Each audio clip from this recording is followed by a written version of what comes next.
আলাইকুম আসসালামু আলাইকুম। সবাই কেমন আছেন? আজকে হচ্ছে আমি ইফতারি এবং সেহরি রান্না করে চলে আসলাম আপনাদের বিডি ব্লগার ঈশিতা আপু। সবাই কেমন আছেন?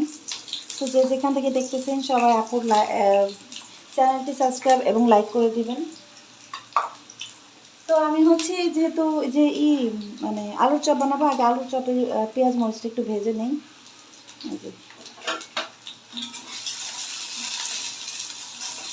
এখন হচ্ছে সেই রান্না আর একদম হচ্ছে ইফতারি একসাথে তৈরি করে ফেলবো। তো সবাই আমার সাথেই থাকেন। আজকে কেমন মানে কী রান্না করি, আজকে একটা তরকারি রান্না করব, দুইটা তরকারি রান্না করব, আর হচ্ছে এই যে ইফতারিগুলো তৈরি করব।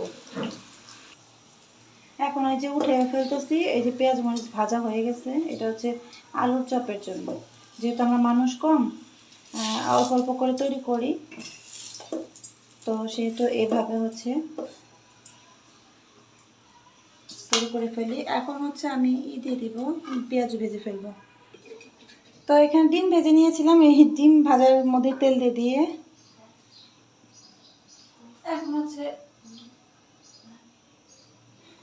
পেঁয়াজ আর কি করবো।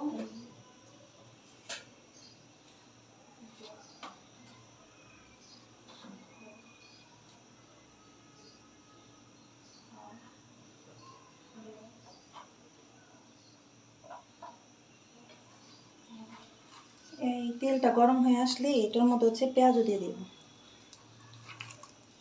আসলে সব রেডি করতে এতটা সময় লেগে যায় কিভাবে।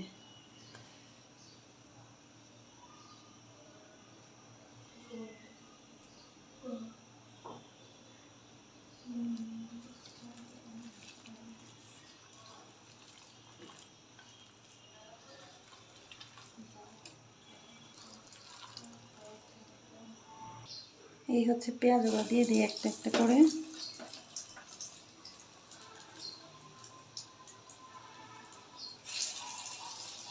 বিসমিল্লাহ।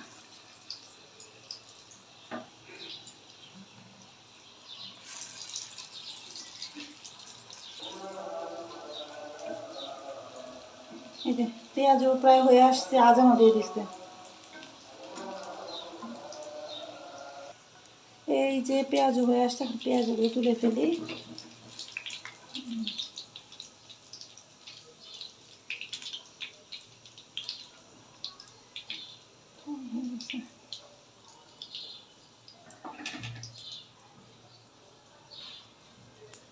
শুধু তেল আর তেল।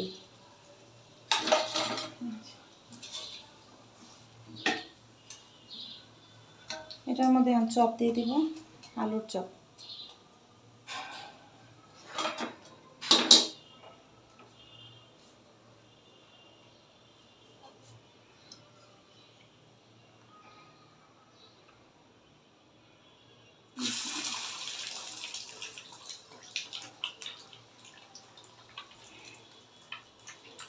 আলুর চপ ভাজা এক একজনেরটা এক একজনের মতো।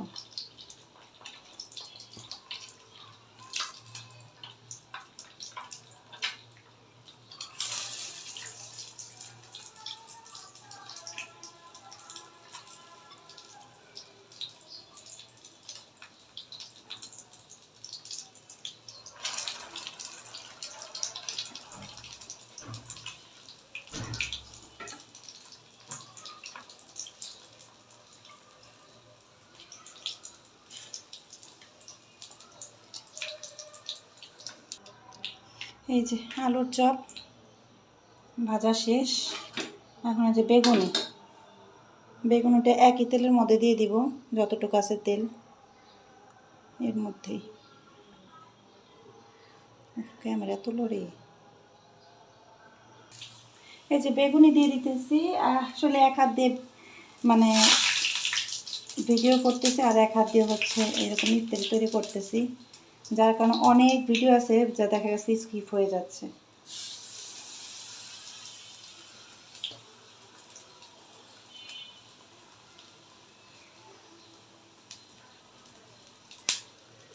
তো সবাই কমেন্ট করে জানাবেন, বাসার ইফতারি তো মানে বাসায় তৈরি করা জিনিস, আমরা হচ্ছে বাইরের জিনিস কম খাই, একদম বাসায় তৈরি করা জিনিসই বেশি খাই। কষ্ট হলো যাই করি না কেন, পিৎজা বলেন যাই বলেন সব বাসায় আমরা রেডি করে খাই।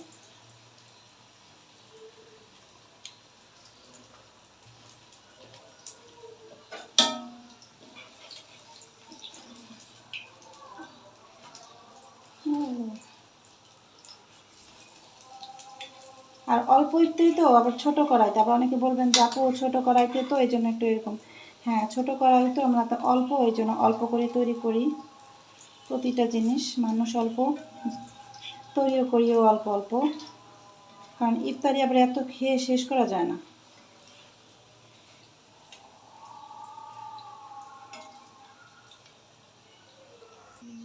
এই যে বেগুনিও তুলে ফেলতেছি, বেগুনিও হয়ে যাচ্ছে। তারপর দেখা দিব আমরা বুট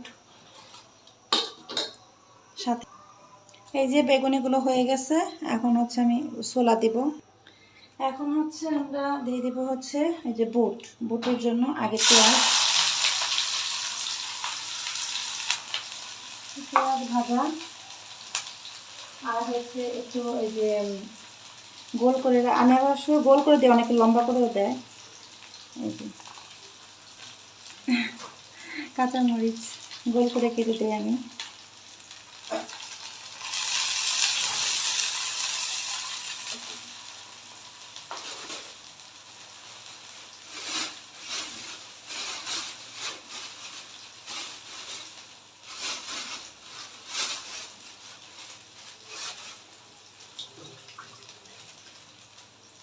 তো একটু পেঁয়াজটা ভাজা হোক, তারপর হচ্ছে আমি দেখিয়ে দিচ্ছি কি। তো এখন হচ্ছে এখানে দিয়ে দিতেছি হচ্ছে ছোলাটা। এই যে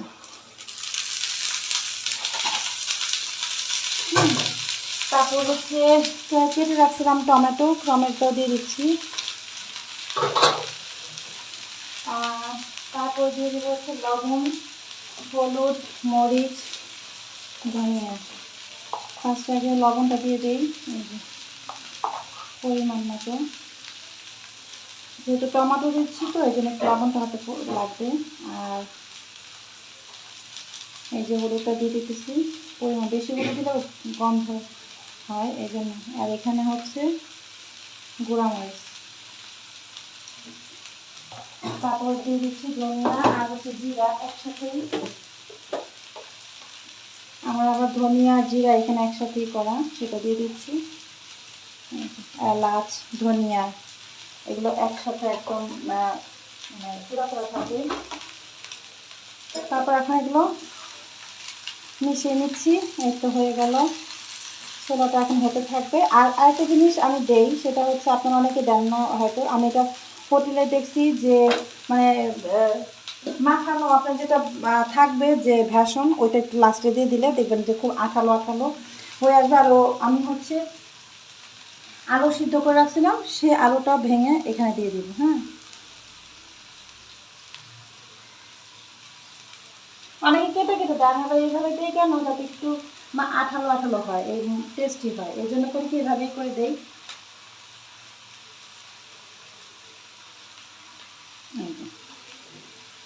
এরকম হাত দিয়ে ভেঙে দিয়ে দিই, আবার অনেক সময় আগে কেটে দিতাম, তো কেটে দিলে কেমন যেন একটাই হয়, তো এবারে দিলে একটু আঠালো আঠালো হয়, তাই দিয়ে দিই। এটা কিছুক্ষণ হয়ে আসলে লাস্ট মুহূর্তে এটা দিয়ে কিছুক্ষণ নাড়া দিয়ে তারপর নামিয়ে ফেলবো। এই যে ছোলাটা হয়ে আসছে, এখন আমি এই যে একটু পরিমাণ বেসন দিয়ে দেবো। দেখেন এইটা একদম আঠালো আঠালো হয়ে যাবে। যদি আপনাদের দেখা গেছে যে বেগুনি বানানোর পরেও বা ভেষণ রয়ে গেছে, সেটাকে ফেলে না দিয়ে এভাবে কাজে লাগাবেন। হ্যাঁ, দেখেন কতটা যে টেস্টি আর মজা হয় এগুলো দিলে। আজকে আমার এই প্রণালীটাও আপনাদের সাথে শেয়ার করলাম, একটা সিক্রেট, যে দেখবেন যে রেস্টুরেন্টের হোটেলের এরকম আঠালো আঠালো খুব টেস্টি হয়, খেতে যেন একদম মজাদার, ঠিক এরকম হবে। এই যে এখন একটু হয়ে আসলে হয়ে গেছে, নামিয়ে ফেলবো। তো আজকের ইফতারি আপনাদের কাছে কেমন লাগলো সবাই কমেন্ট করে জানাবেন, এবং ভালো লেগে থাকলে চ্যানেলটি সাবস্ক্রাইব করে রাখবেন। সবাই আমার জন্য দোয়া করবেন। তো সবাই ভালো থাকবেন। আসসালামু আলাইকুম। আজকে এই পর্যন্তই।